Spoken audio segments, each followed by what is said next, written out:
আজ আমি রান্না করব চাল কুমড়ো দিয়ে মুগের ডাল। এই রেসিপিটা তৈরি করার জন্য প্রথমে একটা কড়াইয়ের মধ্যে কিছুটা পরিমাণ মুগের ডাল নিয়ে নেব এবং ডালটা হালকা লাল লাল করে ভেজে নেব। ডালটা ভাজা হয়ে গেলে আমি দিয়ে দেব ডালের মধ্যে কিছুটা গরম জল, কিছুটা লবণ আর চিড়ে রাখা কিছু কাঁচা লঙ্কা। এবার ডালটা হালকা নেড়ে চেড়ে আমি ঢেকে দেবো যতক্ষণ না ভালোভাবে সেদ্ধ হয়। দেখুন সুন্দর সেদ্ধ হয়ে গেছে ডালটা।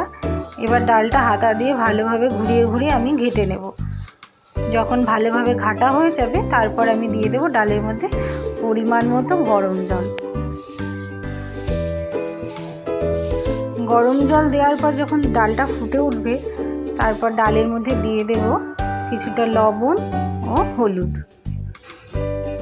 এবার লবণ হলুদ দিয়ে ফুটে গেলে আমি দিয়ে দেব কুচনো চাল কুমড়ো।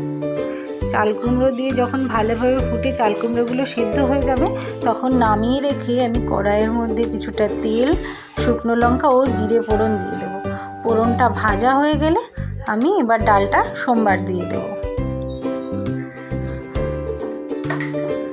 দেখুন কি সুন্দরভাবে রেডি হয়ে গেছে আমার চাল কুমড়ো দিয়ে মুগের ডাল। আমার এই রান্নাটা যদি আপনাদের ভালো লেগে থাকে ফেসবুক থেকে দেখে থাকলে একটা ফলো করে দেবেন, আর যদি ইউটিউব থেকে দেখে থাকেন প্লিজ একটা সাবস্ক্রাইব করে দেবেন। অনেক ধন্যবাদ ভিডিওটা শেষ পর্যন্ত দেখার জন্য।